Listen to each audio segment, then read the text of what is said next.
Sigmund Freud nació el 6 de mayo de 1856 en Freiberg, una ciudad que hoy forma parte de la República Checa, pero que en ese tiempo pertenecía al Imperio Austríaco. Vivió en una época marcada por grandes cambios en Europa. La revolución industrial ya había transformado el panorama económico y social, y la ciencia había comenzado a avanzar a una velocidad vertiginosa. En cuanto a la cultura, el siglo XIX fue testigo del auge de movimientos como el romanticismo y el positivismo, que cuestionaban la tradición y proponían nuevas maneras de entender la vida humana, la sociedad y el mundo natural. Freud nació en una familia judía, un contexto que jugó un papel importante en su desarrollo. Era el primero de 8 hijos, y aunque su familia no era rica, su padre, Jacob Freud, se esforzó por darle a Simon una educación de calidad. De niño, Freud se destacó por su inteligencia precoz y su amor por los estudios, que se alimentó de lecturas sobre filosofía, literatura y ciencia. Se mudó con su familia a Viena a los 4 años, ciudad que jugaría un papel esencial en su vida y en el desarrollo de su carrera profesional. Durante su juventud, Freud comenzó a estudiar medicina en la Universidad de Viena, una decisión que reflejaba su deseo de comprender el funcionamiento del cuerpo humano, aunque en sus primeros años en la universidad mostró una creciente fascinación por la neurología. Tras obtener su doctorado, trabajó en diversas instituciones, incluyendo el Hospital General de Viena, donde perfeccionó su interés en las enfermedades nerviosas. En este periodo inicial, Freud se expuso al trabajo de los pioneros de la neurociencia, lo que finalmente lo motivaría a investigar la mente humana desde una perspectiva científica, un enfoque radicalmente nuevo para su tiempo. En 1885, Freud realizó un viaje a París que se convirtió en un hito decisivo en su carrera. Allí conoció al renombrado neurólogo Jean-Martin Charcot, quien investigaba la histeria y utilizaba la hipnosis como tratamiento. Esta experiencia motivó a Freud a iniciar sus investigaciones sobre la mente, y más específicamente sobre el inconsciente. A su regreso a Viena, comenzó a trabajar con la psicoanalista Joseph Breuer en el tratamiento de pacientes con neurosis, utilizando lo que más tarde se conocería como la cura por conversación, que consistía en permitir que los pacientes hablaran libremente para destapar contenidos reprimidos en su conciencia. A fines del siglo XIX, Freud introdujo la idea de que las enfermedades mentales no podían explicarse exclusivamente por causas físicas, como pensaban muchos médicos de la época, sino que también dependían de factores psicológicos y emocionales.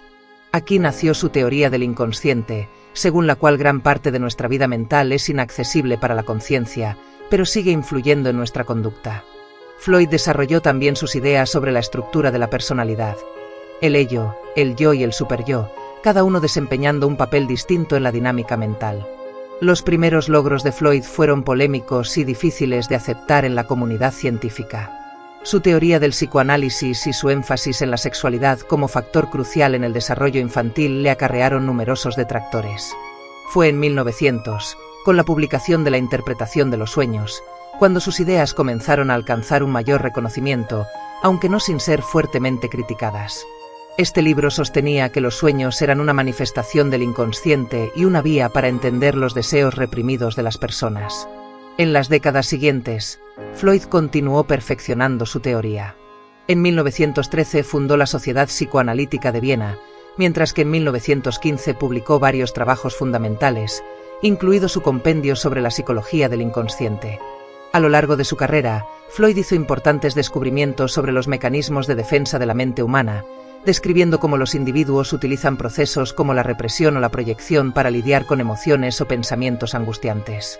De forma paralela, Freud comenzó a enfocar sus estudios en los complejos de la infancia, lo que lo llevó a formular sus conocidas teorías sobre las fases del desarrollo psicosexual: oral, anal, fálica, de latencia y genital, en las cuales cada etapa estaba vinculada a una zona erógena dominante. En el ámbito personal, la vida de Freud estuvo marcada por intensas relaciones con sus discípulos, muchos de los cuales posteriormente se distanciarían de él y de sus teorías.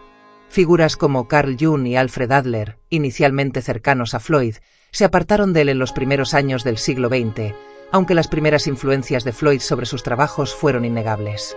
A pesar de los conflictos dentro de su propio círculo, Freud siguió adelante, siendo una figura central en los debates intelectuales y psicoanalíticos. Fue también durante estos años cuando sufrió la pérdida de su hija Sophie en 1920, un evento que lo marcó profundamente. El periodo en que Freud vivió fue convulso. A fines de la década de 1930, la amenaza del nazismo se hizo más tangible, y debido a su origen judío, Floyd fue víctima del antisemitismo. En 1938, con la ocupación nazi de Austria, Floyd emigró a Londres, donde viviría sus últimos años.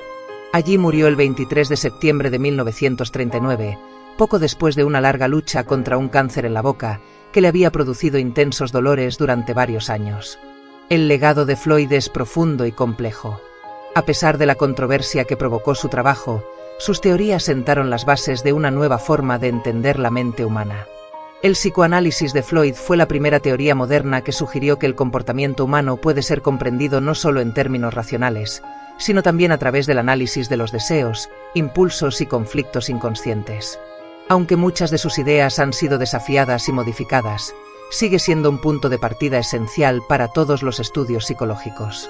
A día de hoy, el psicoanálisis sigue practicándose en algunos círculos terapéuticos, mientras que su legado cultural sigue siendo evidente, especialmente en la literatura, el cine y las artes, donde la comprensión de los conflictos internos de los personajes refleja las influencias de sus teorías. Floyd también abrió el camino para una mejor comprensión de la salud mental, al insistir en que la psicoterapia podía ayudar a sanar a los pacientes, desafiando la visión predominantemente fisiológica de las enfermedades mentales prevalentes en su época. Su visión de la sexualidad y el inconsciente también cambió las maneras de entender las relaciones humanas, el desarrollo de la personalidad y la moral. Hoy, más de un siglo después, su influencia es difícil de medir en toda su magnitud. Mientras algunos aún lo critican por sus puntos de vista acerca de la sexualidad y la estructura del inconsciente, otros continúan desarrollando y reevaluando su obra en función de los avances de la psicología contemporánea. El estudio de Floyd y sus contribuciones se mantienen vivos en las universidades de todo el mundo, donde su pensamiento sigue siendo central para entender el comportamiento humano. Las generaciones posteriores siguen analizando sus textos, siempre en diálogo con las nuevas ciencias y enfoques psicológicos. Así, el impacto de Floyd sigue siendo indeleble, confirmando que su visión sobre la mente humana, por más polémica que haya sido en su época, sigue siendo una de las más revolucionarias e influyentes de la historia moderna.